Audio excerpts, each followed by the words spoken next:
Exercise is just such a wholesome and helpful thing. Yet there are some people who think that encouraging exercise or even talking about it is toxic. What? And one of these people was just hired as a public health consultant. This is Virgie Tovar. You may have already heard that the city of San Francisco brought her on a few months ago as a consultant for the public health department. The problem? Well, as we'll see in this video, Virgie is not a very big fan of health. And recently she's taken this to a new extreme. Recently, Virgie's been hating on exercise. Guys, I've been really trying not to talk about body positivity anymore. I made my points. I'm not trying to beat a dead horse. The ideas put forth by the body positivity and health and exercise movements are silly. They don't make any sense. They're just not logical. No, continue, Shorty. Beat that horse, bro. Fat is to give up the fight. But the public health department thing caught my eye. What's Virgie up to lately? So I checked out her Instagram and I see she has a problem with exercise now. So I'm like, fine, I'm making the video.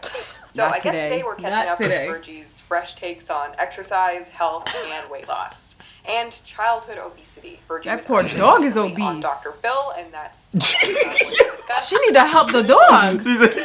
Fuck these people, help the dog. Stop childhood obesity. Do you disagree with that? I mean, I just think that it's a very big phrase, right? Like at the end of the day, right? Body diversity is a real thing. There are naturally bigger people. There are naturally smaller people. No. Yeah. But first up, a very all within healthy margarines, though. No, they're not. That's literally not true.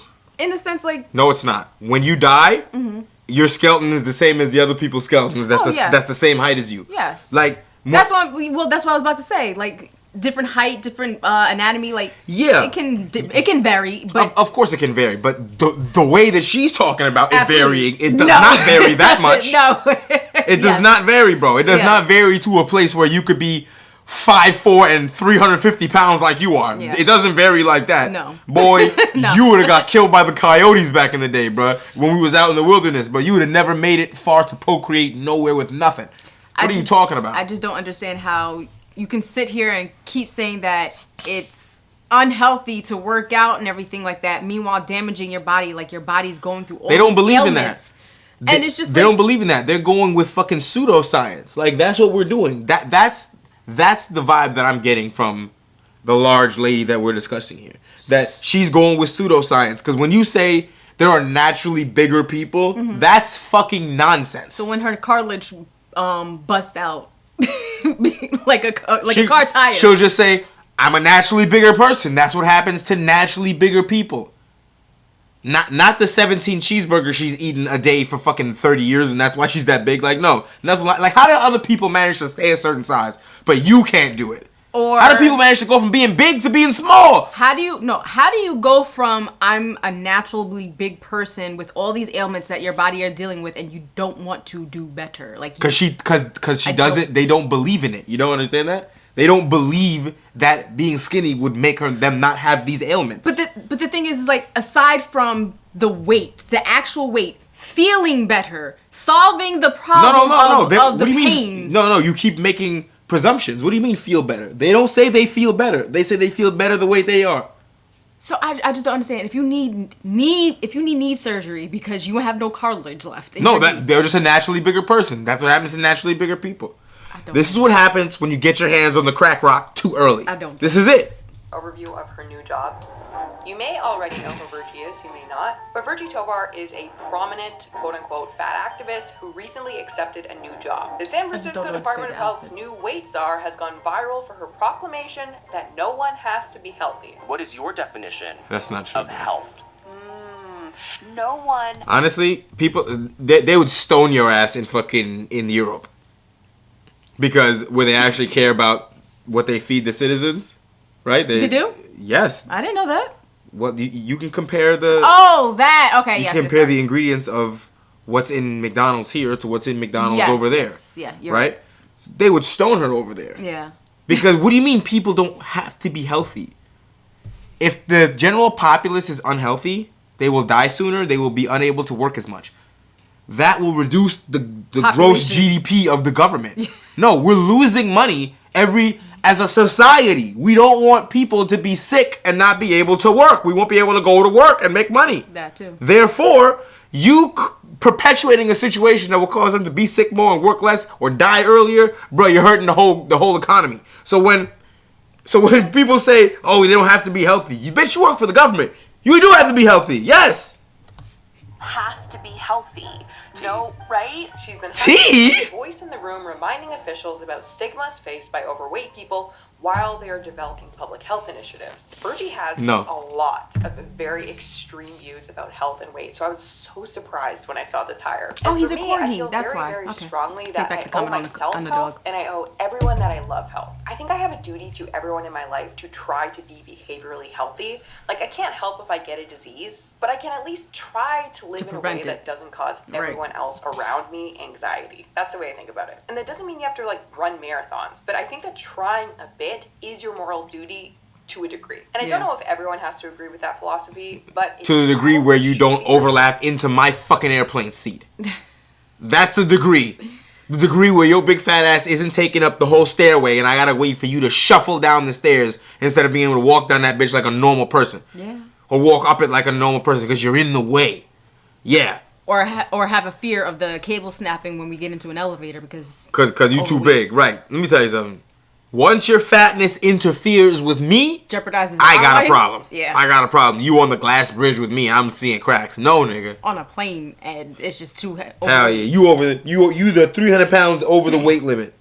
Taking up fucking, they got they fat bleeding into the next seat. Boy, don't touch me, son. Philosophy. You have a role in public health. Like, if your job is literally to increase the health of the public, you should have a basic interest in health. Because if you don't care about health, that's cool. You have the right to go set up a casino and cigar stand over there. Right. But you probably shouldn't take a role in public health. I feel like that is extremely fair. But it says her job is to remind officials about stigmas faced by overweight people while they are developing public health initiatives. Now, at first glance, I see nothing wrong with hiring someone to be like, hey, don't worry about your weight, just focus on engaging in healthy behavior. That's a very helpful message. That could be the message. But she's not even saying that. But your weight is what is the problem. To do what they need to do to be healthy. Get your sleep, eat well, lose the weight, try to make progress, and just do what you can. Lose the weight. You're at. It's still the weight. If that's the message that Virgie was hired to promote, I see that as a positive thing, even if I don't agree with the rest of her ideas. But when I looked into it, Virgie's opinion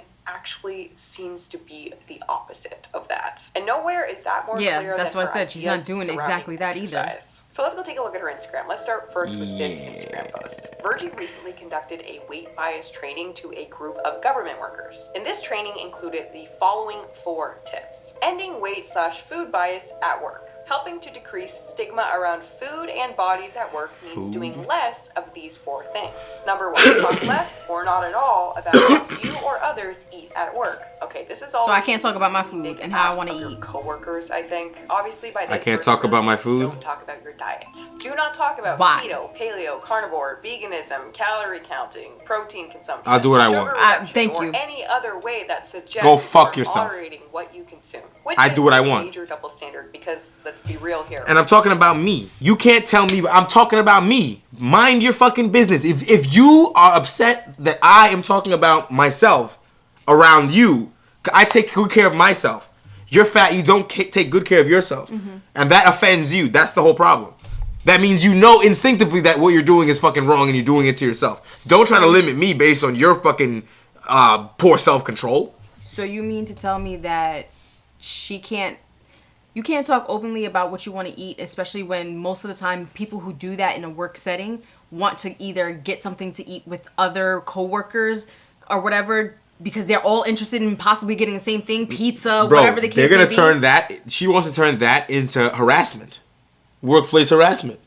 Yes. You're harassing the fat people by talking about you not being fat. And there are people who offer the whole company something to eat. So you can't talk about that either then. Nope. You can't talk about no health anything. Nothing, anything that could remotely be close to talking about the health of the food you're eating. What would Virgie's opinion be if Nancy from accounting brought cake to the office? It's so rich. You know that talking about that office cake would Retard. be completely fine and perhaps encouraged. Well, unless someone asked for a smaller slice.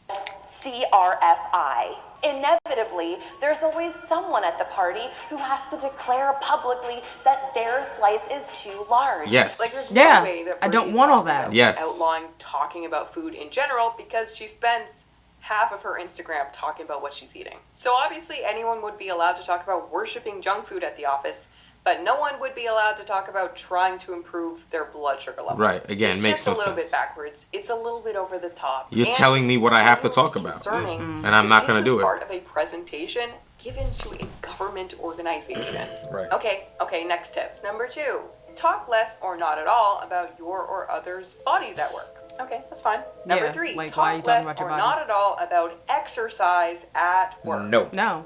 So this is why I wanted to make. If somebody asks me what I'm Every doing single after person work, should be gym. about this. There just ain't no way you're telling people not to talk about exercise at work. First off, that's like saying you can't talk about the weather if the weather made your health better in every single way. Exercise is just so unproblematic. It is literally one of the most health. So I want to know what you're going to do if somebody has physical therapy. That's technically exercise, bitch. You can't talk about that either. No, you can't even do it either because apparently exercise is bad. So therefore, physical therapy, if you got an injury, if they see you doing the physical therapy in the office, you can't do it. You're harassing your fat coworkers. What? Yo, let me tell you something. You and your big belly, you're not important. Nobody cares. Promoting behaviors. Get in the treadmill and shut up. Time. Depending on who you ask, we're not coddling your might be feelings. Number 1, but exercise is right up there with it. Regardless of body weight, if you exercise a few times a week, really exercise. Even if you don't lose a pound of fat, you will be a way healthier human being. Weight loss is hard and not everyone will achieve it, but if everyone just committed to exercise, it would be an absolute game changer health-wise. And if someone is being hired to represent overweight people in the room and not pushing this message, you're killing it's them. just silly. You're a killing health them. expert discouraging discussion of exercise should not exist. But wait, maybe I have it wrong. Maybe Virgie is encouraging people to exercise. She recently held a Reclaiming Movement After Diet Culture workshop. My heart is so full after hosting the Reclaiming Movement After Diet Culture workshop today. Fat phobia, diet culture, and toxic fitness culture try to convince us that there is a line between legitimate exercise and illegitimate movement. Everything else we do all the time, like laugh, breathe, cry, hug our pals, run to get the last slice of pizza, make tea, bend over you don't run to get the last slice. I was just going to say that. You don't run anywhere. Exist, etc., etc. Okay, well, there is a line. There's a distinction between running to get the last slice of pizza and exercising. But I think what's even more concerning is not only do these things not qualify as exercise, they don't even really qualify as movement. This is a whole workshop that, in theory, would be just encouraging people to do what they can. Like, lower the bar a bit, but be active in your own way. Nope, they don't want to do that. From where you're at. But with Virgie, we can see that she lowered the bar from exercise to just movement, but then didn't even meet that bar. If it didn't even move. I mean, you can call it movement. I mean, it's not really involved. Breathing is movement? It's kind of on the line. Breathing definitely does not count as movement. Crying. I mean, there's been times I would call it movement, I guess. Hugging our pals. No. I'm not going to qualify that one as movement. You're stationary, most of that. Running to get the last slice of pizza. Ironically, this is the most movement that is on this list. Making tea. Again, you are stationary throughout the entire thing. Doesn't count. Bending over to give our fur children a pet. It scares me that Virgie's experience with day-to-day movement is so limited that bending over qualifies to her as movement. Have sex. Okay, sure, fine. Exist. No. There is a clear line between exercising and existing. Okay? I feel like the fact that this is what happens when people's feelings get hurt. They start trying to change the meaning of words to make themselves feel better. Yeah. Like it's retarded. On this list. Considering that a lot of the time we are existing, it looks like this, and this, and this, I am going to go ahead and declare that existing is not movement. If you added up the steps from this daily movement, you'd be at like 50 steps. You really would think that the entire point of a workshop like this would be like, you know what, no matter where you're at, you can do something. Go for a walk. Go outside and play with your kids, your pets. Keep your house really clean. Pick up a sport with your friends. Years ago on the channel, I covered a story of a really inspiring person named Jesse Shand. He was like 600 pounds, he could barely stand up, and to get started exercising, he literally just flopped around. Misker said that at your weight, you could just literally flop around and lose weight. I laughed, I had to admit. But, let's try that theory. And that, honestly, was not only movement, That was exercise. He got his heart rate up, he was sweating, it was exercise, and it changed his life. If we always just do what we can today, better tomorrow, we'll find ourselves one day in a better place in life. Oh shit, this is him. You think that would really be the purpose of her being hired. Here are some clips from longevity doctor and author Peter Attia on the value of adding just a little bit of exercise to your life. What's the difference in all-cause mortality if I go from doing zero exercise to doing just a bit? Going from zero activity to just 90 minutes a week is about a 15% reduction in all-cause mortality. So I'm 15% less likely to die. And if you go from being completely sedentary to just doing 90 minutes a week. You start looking at the health benefits of, purposeful but not really brisk walking. They're substantial. Walking the dog, the data on gardening. So the health benefits of light physical activity, light exercise, are substantial. Going from completely sedentary to just doing some movement, not existing or running for pizza type movement, real movement, running for pizza is changes crazy. your health radically for the better. So you'd think that the point of a reclaiming movement workshop would be to promote this message, but instead, Virgie's message was literally this: what if, instead of trying for more movement each day, we just change the definition of movement? Yeah, that's what she's trying to do. That's what I told you. Well worth whatever the taxpayers of San Francisco are paying her, I'm sure. Although I did see that the position was worth only like $12,000, so it's not anything crazy. But given the premises of the workshop, it's probably $12,000 too many.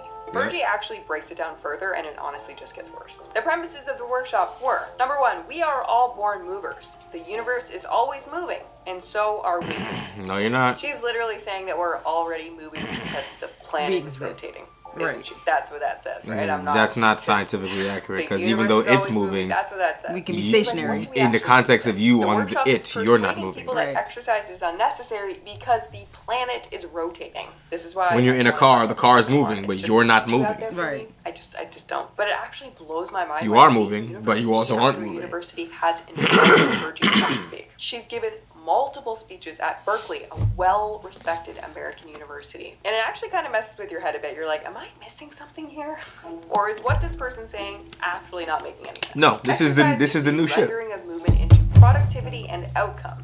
Usually that outcome is modification and disciplining of the body, a way of claiming the body as your responsibility rather than the responsibility of the collective. Exercise is a construction that is designed to generate blame, and that is why it can feel so loaded, so awful, even though it's just 1 foot here, 1 foot there, one arm here. Or you look better, feel better, live longer.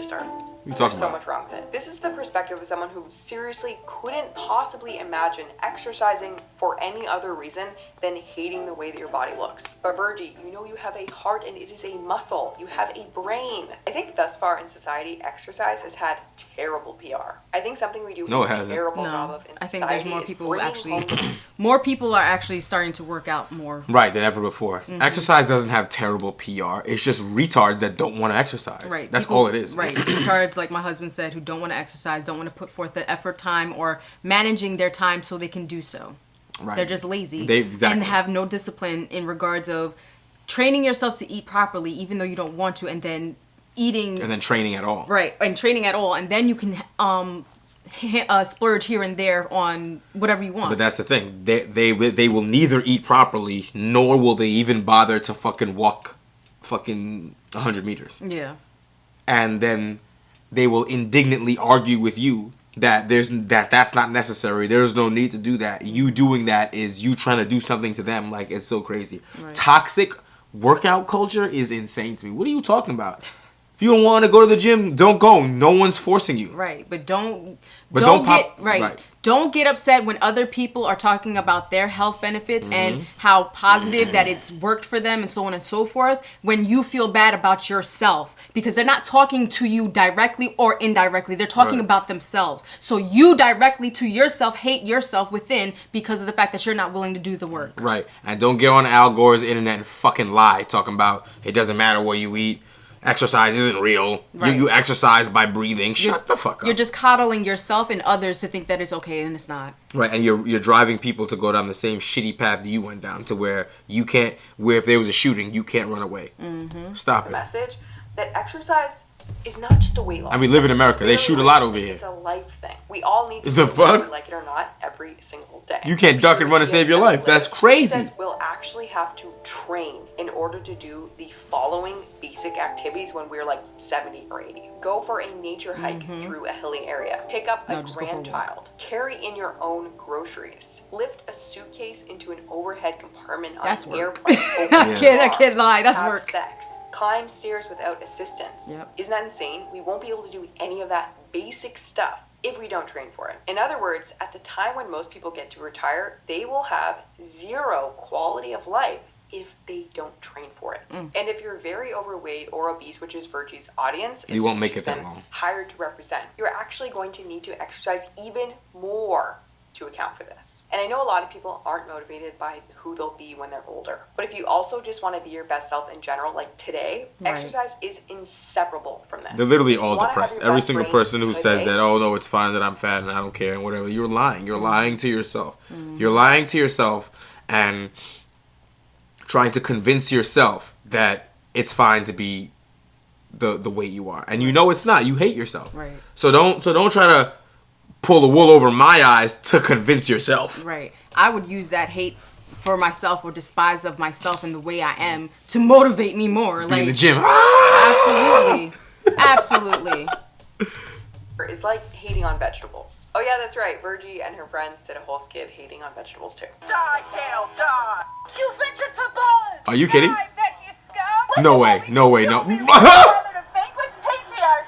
I mean vegetables. Not only that, but Virgie has had some really terrible takes on obesity. I'm weird. I love vegetables. And I can't show you too much of their conversation because Dr. Phil is notorious for copyright striking. But I'm going to take the risk for Virgie's views on childhood obesity. Dr. Phil had Virgie Tovar on his show along with this like fit, pro-health medical doctor. And at some point, he blatantly asks Virgie if she disagrees with the idea that we should end childhood obesity. Does anybody disagree that if we they don't even believe obesity is real? Childhood obesity from a health standpoint, that we should?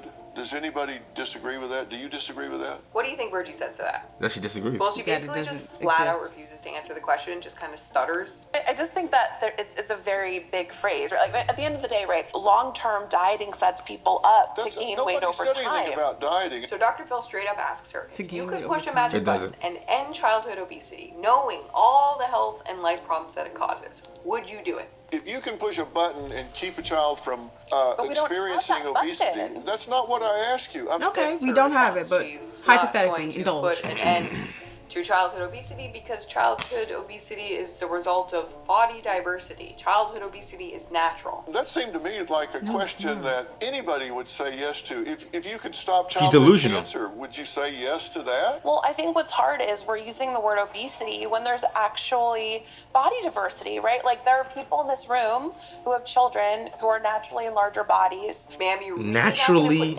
in larger bodies. So yes, Virgie would not put an end to childhood obesity. That's even because though their she parents went are through it stuffing their herself face. and had a rough time, she would not put an end to it. Body diversity is a real thing. To suggest that childhood obesity happens because of the body diversity thing, it's just not rooted in reality. Like, it's so silly that I would not be talking about this seriously. All right, I can't. Listen to me. Like, listen to me, bro. You gotta throw some of these people in the garbage. You have to. When they start talking this fucking back alley meth logic, you gotta throw it away because what is this, bro? I'm supposed to listen to a fucking retard on the internet over niggas with PhDs? What the fuck are we saying? I gotta listen to this goddamn crazy. I gotta listen to this goddamn transient drifter telling me how kids are born fat or some dumb shit like that instead of people with MDs that are like, no, if you stop feeding the kid fucking Skittles, they will lose weight. What are you saying to me? Yo, I don't care. I bet you if you had a bunch of kids lined up to ask them how they feel about their weight, themselves, and everything, not about food. We're not asking them about food. We know they love food. Obviously, they love food. But if you had a panel of children who are like 5, 6, 7, obese, ask them how they feel about themselves internally, about their weight, their struggles, I bet you all those kids will tell you, I wish I was not like that. I bet you.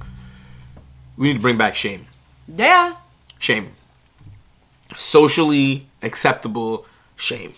I don't mean like berate people till they off themselves, but like just a little sprinkling of shame here and there, because you should feel bad for letting your body run into the floor. Yeah, you should. I mean, kids will tell you the truth. They tell you the truth all the time, and that's why if you had a panel of kids, they would tell you the truth. And kids that are not their weight would actually possibly make fun of them, and they would know those feelings. So I know for a fact kids are going to be brutally honest, whether or not you sitting here handing them their favorite fucking food. They'll still be brutally honest with you. Yep.